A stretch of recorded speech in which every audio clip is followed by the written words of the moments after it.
Beli rumah itu investasi pintar atau malah jebakan finansial? Ini pertanyaan super penting yang sering banget bikin pusing. Nah, di pembahasan kali ini, kita bakal bedah tuntas pertanyaan ini bareng-bareng. Sering banget kan kita dengar, rumah itu aset terbesar yang kita punya. Tapi, apa ya beneran begitu? Atau jangan-jangan rumah impian yang kita idam-idamkan itu malah jadi beban paling berat yang bikin kita susah bebas finansial? Nah, buat nemuin jawabannya, kita bakal lihat dari kacamata dua raksasa di dunia keuangan. Siap? Oke, pertama-tama kita mulai dari Robert Kiyosaki. Pasti udah pada tahu kan, penulis buku legendaris Rich Dad Poor Dad? Buat dia, jawabannya tuh simple banget. Lupakan soal bangunannya, lupakan soal lokasinya. Yang paling penting cuma satu, kemana arah perginya uang. Yep, baginya, cash flow is king. Arus kas adalah raja. Jadi menurut Kiyosaki, apa sih itu aset? Gampang, aset itu adalah segala sesuatu yang memasukkan uang ke saku kamu. Titik. Bukan soal nanti harganya naik atau gimana, tapi soal apakah benda itu ngasih kamu duit sekarang, tiap bulan, secara konsisten. Nah, sebaliknya ada yang namanya liabilitas. Ini juga simpel banget. Liabilitas adalah apapun yang mengeluarkan uang dari saku kamu. Jadi kalau ada sesuatu yang bikin kamu keluar duit terus-terusan, yaitu beban, bukan aset. Sesederhana itu. Jadi kalau kita sandingkan, jelas banget kan bedanya? Aset itu kasih kita duit, liabilitas itu makan duit kita. Nah, dengan definisi ini, Kiyosaki nantang kita semua buat ngeliat rumah yang kita tempati. Coba deh tanya ke diri sendiri. Rumah saya ini, tiap bulan masukin uang ke kantong atau justru ngeluarin uang dari kantong? Jawabannya bakal langsung nentuin status rumah kamu. Dan dari sinilah muncul konsepnya yang paling terkenal, the rat race atau perlombaan tikus. Gini nih siklusnya, coba bayangin, kita kerja keras, dapat gaji. Gaji naik, gaya hidup ikut naik.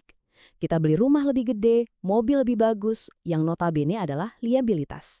Akibatnya, pengeluaran kita bengkak. Terus gimana? Ya kita harus kerja lebih keras lagi buat bayar semua itu. Begitu terus, muter-muter di tempat kayak tikus di dalam roda. Terjebak dalam lingkaran setan.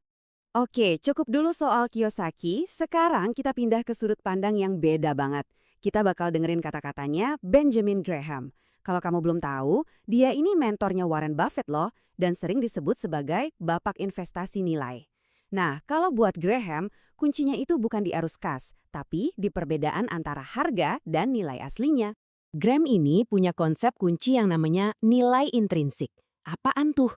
Simpelnya, ini adalah nilai sejati dari sebuah properti yang dihitung berdasarkan fakta-fakta, pendapatannya, kondisinya, prospeknya, bukan dari harga pasar yang lagi heboh atau karena tetangga jual segitu.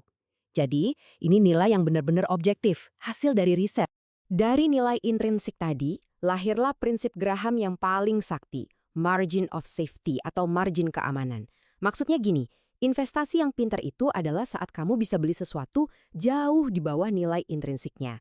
Contoh ya, kamu udah hitung-hitung, nilai asli sebuah rumah itu 1 M. Kamu berhasil dapat di harga 700 juta. Nah, selisih 300 jutanya itulah margin of safety kamu. Itu semacam diskon gede yang jadi bantalan pengaman kamu dari risiko, dan di saat yang sama, jadi sumber keuntungan kamu di masa depan. Keren kan? Nah, buat ngegambarin pasar saham atau properti, Graham punya analogi unik. Dia menciptakan karakter namanya Mr. Market. Anggap aja Mr. Market ini partner bisnis kamu yang super moody. Suatu hari dia seneng banget, optimis, nawarin harga properti ke kamu tinggi banget. Besoknya dia tiba-tiba pesimis, panik, dan mau jual propertinya dengan harga diskon besar-besaran. Pesan Graham apa? Jangan pernah jadiin emosinya si Mr. Market ini sebagai patokan. Cuekin aja dia. Lakukan analisismu sendiri. Oke, jadi sekarang kita punya dua senjata nih. Dari Kiyosaki kita belajar soal pentingnya arus kas. Dari Graham kita belajar soal nilai intrinsik dan margin keamanan. Sekarang, gimana kalau kita gabungin dua-duanya? Kita coba bikin rangkuman praktis buat jawab pertanyaan utama kita. Kapan sih sebuah rumah itu benar-benar nguntungin buat kita? Nah ini dia intinya, kita bisa lihat perbedaannya dengan jelas. Sebuah rumah bisa jadi aset kalau dia ngasilin duit sewa, kita belinya pakai diskon alias ada margin keamanannya, dan nilainya naik ngalahin inflasi. Pokoknya arus kasnya positif. Sebaliknya, rumah bisa jadi liabilitas kalau ya cuma buat kita tinggali dan terus-terusan nyedot duit buat cicilan dan perawatan, belinya karena ikut-ikutan spekulasi harga doang, dan akhirnya semua uang kita nyangkut di situ, jadi nggak bisa investasi di tempat lain. Jadi, kesimpulan strategisnya gimana dong? Nah, dari dua pemikiran ini sebenarnya kita bisa lihat ada dua jalan yang berbeda, tapi tujuannya sama-sama keren. Kebebasan finansial. Strateginya Kiyosaki itu to the point banget. Intinya, tahan dulu keinginan beli rumah impian. Fokus pertama kamu adalah bangun kolom aset. Beli dulu aset-aset yang bisa menghasilkan uang, yang ngasih kamu passive income. Nanti, biarin deh uang dari aset-aset itu yang kerja buat kamu, yang akhirnya ngebayarin rumah impianmu. Jadi kamu punya rumah, tanpa harus jadi budak cicilan.